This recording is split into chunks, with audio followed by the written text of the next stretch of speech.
청년의 포부와 패기로 대한민국 정치를 새롭게 하자. 청년의 시선 MZ세대가 말합니다. 요즘 정치. 2030 청년 정치인 어벤져스 청벤져스 출동합니다. 본인 소개하고 시작하겠습니다. 네, 안녕하십니까. 김용태 국민의힘 최고위원입니다. 네, 안녕하세요. 더불어민주당 전 비대위원 권지웅입니다. 김용태 최고 기운이 없어요. 뭐 요즘 당내 상황도 혼란스럽고 네. 사실 뭐 안개가 너무 자욱해서 저도 뭐 어떤 게 맞는 건지 방향을 잘 못 찾겠습니다. 뭐 대표가 성상납을 받았는지 안 받았는지 저도 사실 잘 모르고 예. 이럴 때일수록 원칙과 법치가 좀 중요한 것 같아요. 네, 그렇죠.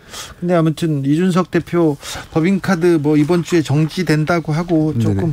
어떻습니까? 근데 뭐 법인카드 관련해서 오늘 언론에 나왔던 것 같은데 아마 지난주에 징계와 동시에 법인카드가 저희 당 총무부에서 정지됐을 걸로 제가 알고 있고. 아, 그래요? 설마 이게 정지가 안 됐더라도 대표가 사리분별은 할 줄 알기 때문에 네. 당원권 정지와 동시에 법인카드 아마 안 쓸 겁니다. 이준석 대표는 침묵을 이어갈까요?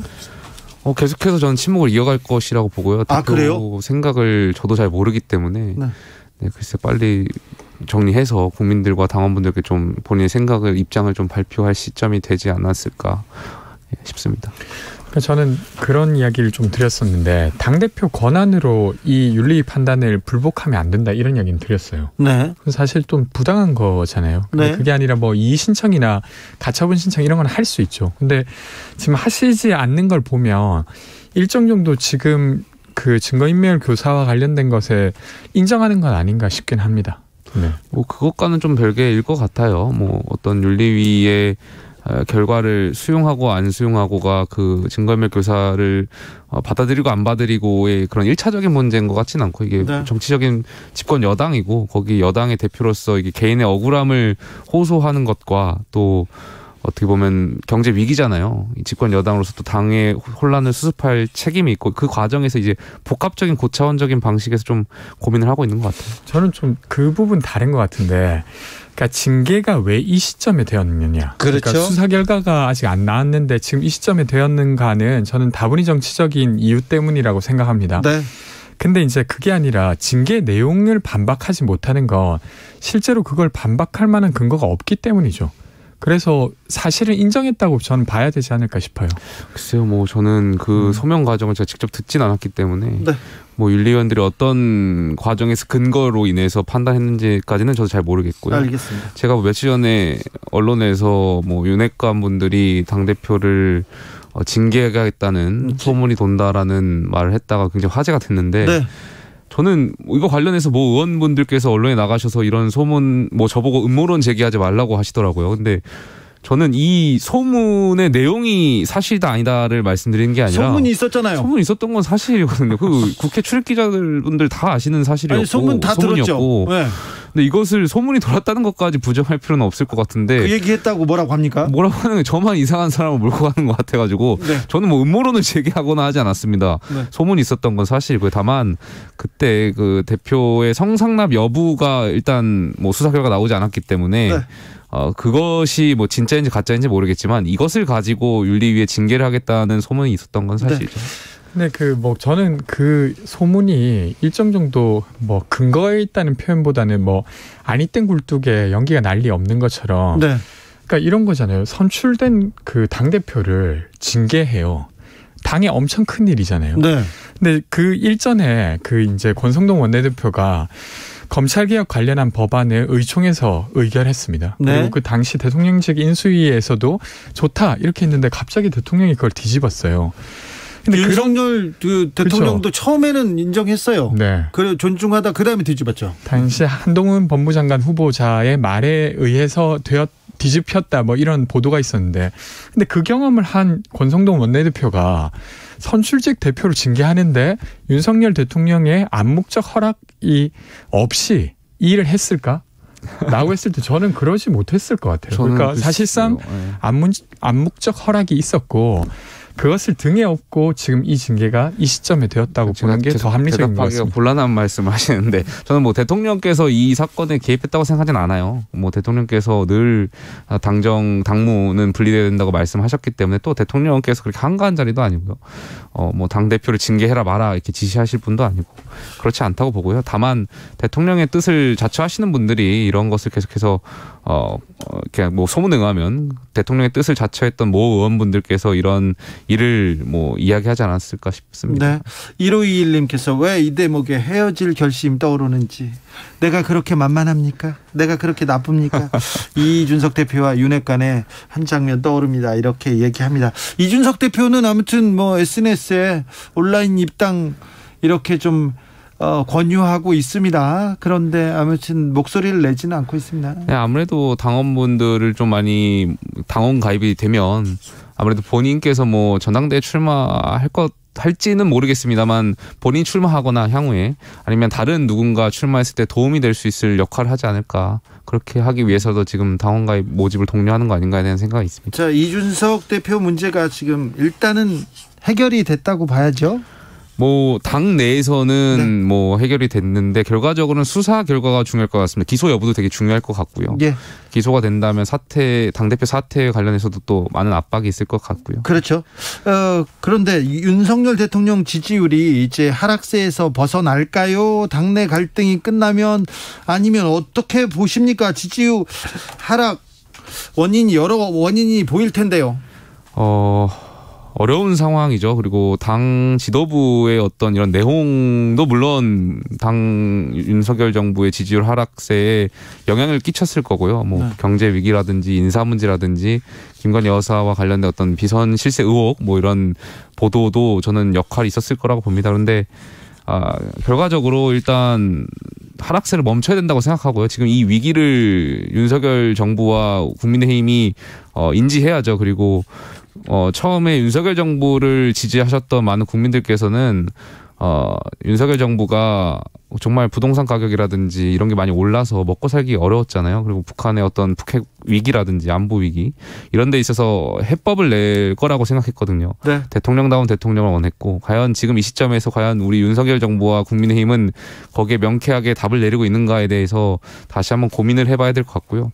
국민들께 이 대선 때 지지해 주셨던 그 사랑을 이어가기 위해서 되게 면밀하게 다시 분석하고 답을 내놔야겠죠.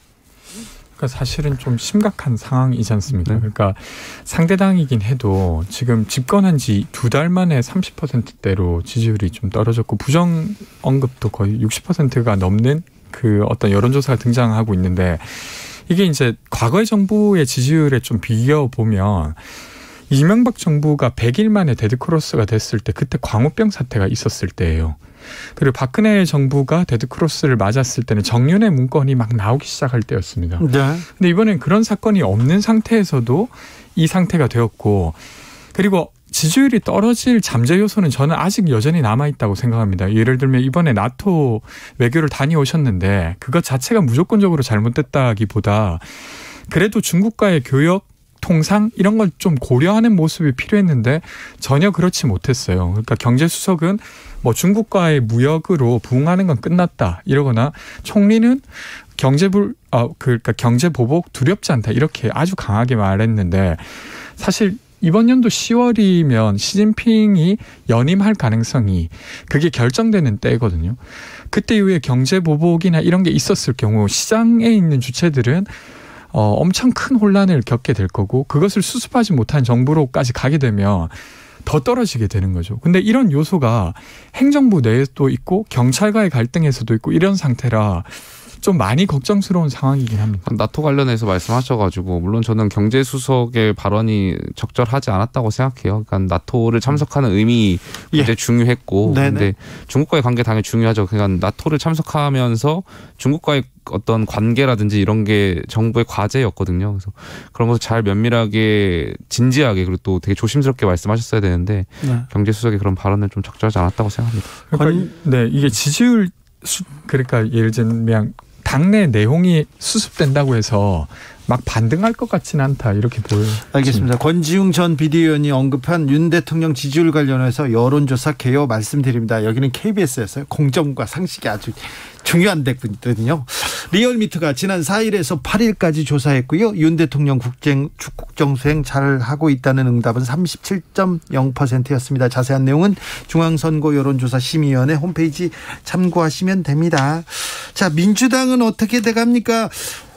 박지원 전 비대위원장은 이재명 의원이 영입한 인재인데, 그런데 영입한 인사인데 계속 이제 이재명 때리기에 나서고 있어요. 네. 어떻게 보고 있습니까, 권지웅? 그러니까 기본 국민들이 보기에는 박지원의 메시지를 민주당이 잘 받아들일 수 있느냐, 아니냐를 보면서 민주당이 좀 변하려고 하는구나, 아니구나를 보시는 게 맞는 것 같아요. 근데 조금 더 들여다보면 지금 박지원 위원장께서 자신에게 출마 자격을 달라라고 이야기를 하고 있는데, 이것과 관련돼서는 당내에서도 좀 분분하고, 최근에는 국민들의 어떤 여론도 저는 조금 좋아지는 쪽보다는 좀 나빠지는 쪽으로 기울어 가는 것 같아요. 네. 왜 그러냐면 당을 혁신한다고 하는 건 꼭 당대표로서만 할 수 있는 건 아니잖아요. 네. 근데 그런 면에서 이번에 출마 자격이 원래 없는 상태인데 그걸 특별히 주지 않았다고 해서 마치 자신을 두려워하거나 내치려고 했다고 계속해서 반복하고 주장하는 게 좀 제가 볼 때는 되려 박지원 위원장님을 지지하는 사람들을 넓히기보다는 좀 좁히는 행보가 아닌가, 이런 게 좀 걱정스럽습니다. 저도 박지원 전 비대위원장의 발언을 보면 좀, 저도 젊은 정치인이지만 좀 설익은 느낌이 있어요. 그러니까 처음에 박지원 비대위원장이 오셨을 때 어떤 신선함, 또 민주당이 갖고 있지 못했던 그런 것을 좀 커버하는 그런 느낌이 있었는데, 지금은 마치 본인한테 절차적인 어떤 정당성이 없음에도 불구하고 계속 어리광 피우는 느낌처럼 비춰져요. 그래서 박지원 전 비대위원장이 저는 한 템포 쉬어갈 필요성도 있다고 보고요. 지금 굉장히 이재명 의원을 계속 끌어들이는 것 같은데, 국민이나 당원분들은 이재명 의원이 박지원 비대위원장이랑 같이 라이벌이라고 생각 안 하거든요. 근데 본인만 지금 라이벌이라고 생각하면서 계속해서 말씀하시니까 글쎄요, 저는 썩 보기 좋지 않다라고 생각하고 조급해 보여요. 그래서 조금 좀 내려놓으시고 성찰의 시간을 가질 필요가 있다고 봅니다. 권지웅 비대위원께서 박지원 전 비대위원장한테 이렇게 얘기를 하는데, 박지원 전 비대위원장이 좀 들어야 될 텐데. 그렇습니다. 정치는 날랜 표본만 하는 게 아니라 무리를 이끄는 코끼리처럼 무리를 이끌고 이렇게 같이 가야 되는데, 마음을 얻어서 다른 생각이 비슷한 사람들끼리 이렇게 모여서 이렇게 같이 가는 건데, 지금 이 정치에 대해서 어떻게 보고 있나, 박지원 전 비대위원장은 어디로 갈지, 이것도 관심사입니다. 민주당은 잘 가고 있습니까? 사실 좀 민주당의 전당대회가 이제 8월 말에 있고, 지금 후보들이 속속 출마 선언을 하고 있습니다. 근데 좀 흥행 요소가 있어야 되는데, 흥행 요소라면 국민들이 보기에 좀 기대가 되는 것이죠. 저 사람이 되면 이쪽만큼은 좀, 이 의제만큼은 좀 바뀌겠구나, 라든지 민주당이 크게 바뀌겠구나, 이런 게 있어야 되는데 아직까지 그런 요소를 만들진 못해서 그게 좀 저로서도 좀 죄송한 상황이라고 생각합니다. 민주당 전당대회는 일단 재미도 없고 감동도 없습니다. 재미도 찾으셔야 되고 감동도 찾아야 되는데, 변수는 역설적이게도 이준석 대표의 수사 결과인 것 같아요. 기억이에요? 모든 관심이 지금 다 국민적 관심이 국민의힘에 있기 때문에, 글쎄요, 저는 민주당이 더 그런 것을 잘 해야 된다고 생각하고요. 그렇기 때문에 민주당도 계속 국민의힘 상황에 관심이 많으니까 계속해서 민주당도 저희 당대표 징계에 관련해서 감나라 배나라 하시는 것 같거든요. 박홍근 원내대표께서도 계속 발언하시는 거 보니까, 글쎄요, 민주당이 좀 본인들의 전당대회를 국민들께 관심을 유도할 수 있는 방안을 찾아야 되지 않나. 민주당이 더 큰 사고를 치실 수 없어요.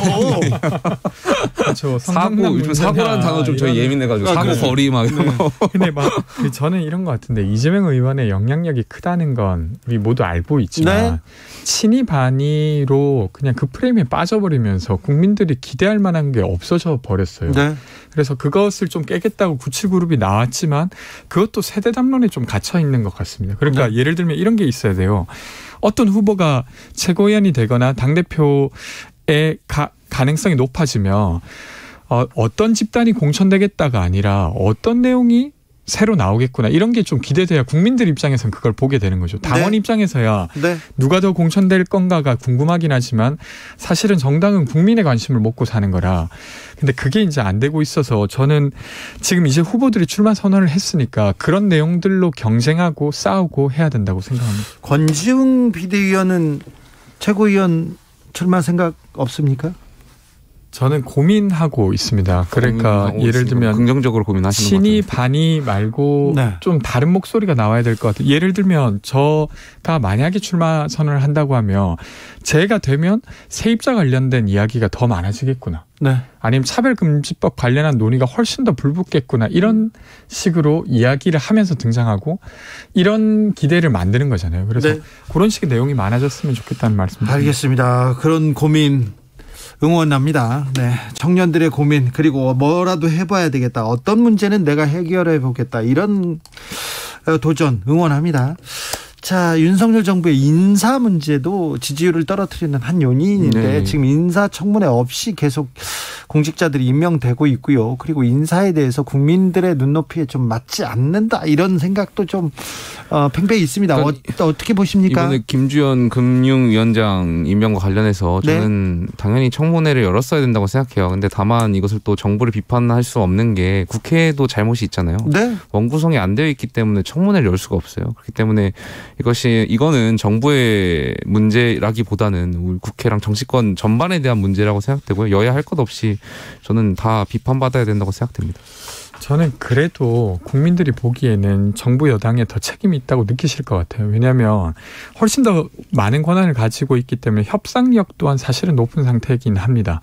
그리고 이번에 민주당이 그냥 아예 다 거부한 게 아니라 법사위원장을 넘기겠다고 해도 했고 아니면 좀 급하면 인사특위를 꾸리자 이렇게까지도 법사위원장 넘기겠다는 게 아니라 약속을 지키면 되는 거고요. 저희 국민의힘에서 통크에 양보해서 국회의장도 뽑았지 않습니까? 양쪽의 입장에서 주장할 만한 것이 있는데 그 길이 아예 없었던 건 아니라는 거죠. 인사특위를 먼저 꾸려서 인사청문회라도 할 수도 있었던 거잖아요. 근데 굳이 그 길을 택하시진 않으셨어요. 그러니까 이게 청문회 없이만 4명이고 청문 보고서 채택 없이 한 사람들은 훨씬 더 넘는 거잖아요. 그리고 장학금 인사가 이미 낙마한 것도 4명이나 되고 그러니까 이게 첫 번째 인사에서 내로남불 인사, 그러니까 음주 운전을 했던 사람을 그냥 뽑고 이라든지 아니면 되게 뻔뻔하게 그것을 강변하면서 예를 들면 전 정부에서 이만한 훌륭한 장관 봐본 적 있냐라고 막 기자들한테 화를 내는 모습 이런 것들이 사실은 지금 윤석열 정부에게 안 좋은 영향을 미치고 있는 것 같습니다. 그러니까 역으로 인사청문회가 되게 중요하게 민주당이 진지하게 생각한다면 민주당도 원구성에 있어서 협상이 정말 진지하게 약속 지키게 임했으면 저는 당연히 원구성 일찍 끝났고 청문회도 열릴 수 있을 거라고 보거든요. 근데 단순히 이걸 국민의힘 책임으로만 돌리긴 어려울 것 같고요. 저는 여야 모두가 좀 빨리 지금이라도 빨리빨리 해서 청문회라든지 이런 것이 민생을 돌보는 데 있어서 역할을 다 해야 된다고 생각합니다. 그러니까 특히나 이 어떤 금융위원장 관련해서 청문회가 안 열린 건 어떤 인사검증만의 문제가 아니라 정책검증도 하지 못하게 되었어요. 그렇죠. 그러니까 금융위원장께서 이번에 이제 취임이라고 해야 될까요? 어쨌건 일을 시작하면서 금산분리법 관련한 이야기도 하셨잖아요. 근데 좀 논쟁이 필요한 부분인데 매우 중요하고 매우 예민한 사안입니다. 그런 기회조차도 없어져 버린 거예요. 그래서 그런 것들 좀 많이 안타깝습니다. 네. 정치가 지금 제대로 역할을 하고 있는지 모르겠어요. 이 청년 정치인들은 그렇게 열심히 뛰는데 국회의원들은 국회를 여냐 안 여냐 그걸 가지고 여는 회의를 열기 위한 회의를 계속 회의만 하고 있어요. 매우 지금 걱정되는데 이제 좀 그래서 누가 그러더라고요. 민주당이나 국민의힘이나 늘 신진사대부는 어려운 거라고. 처음엔 어렵죠. 그런데 기존에 이제 소위 배지만 달면 의원들은 그렇게 편하게 있잖아요. 좀 이거 너무하다, 불공평하다 이런 생각 들 거 아니에요. 그렇죠. 그러니까 하여튼 이게 약간 저는 양당제 패기도 하다고 생각하는데 서로 실수하길 기다리는 정치로도 충분히 해볼 만한 정치가 막 만들어지니까 계속 그런 걸 기다리다가 실수하면 그걸 꼬투리 잡아서 또 이야기하고 이렇게만 되는 게 좀 많이 안타깝습니다. 정치가 비전을 줘야 되는데 정책 승부하고 일하는 걸로 승부해야 되는데 그렇지 못한 것 좀 매우 유감입니다. 요즘 정치 김용태, 권지웅 두 분한테 들었습니다. 감사합니다. 감사합니다. 주진우 라이브는 여기서 인사드리겠습니다. 돌발 퀴즈의 정답은 제임스 웹이었습니다. 저는 내일 오후 5시 5분에 돌아오겠습니다. 지금까지 주진우였습니다.